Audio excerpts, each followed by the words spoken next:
ولقد خلقنا الإنسان من سلالة من طين ثم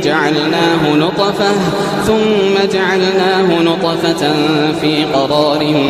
مكين ثم خلقنا النطفة علقة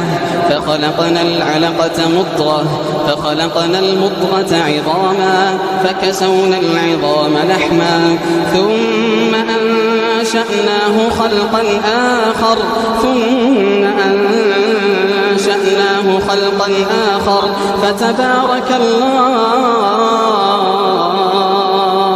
فتبارك الله أحسن الخالقين ثم إنكم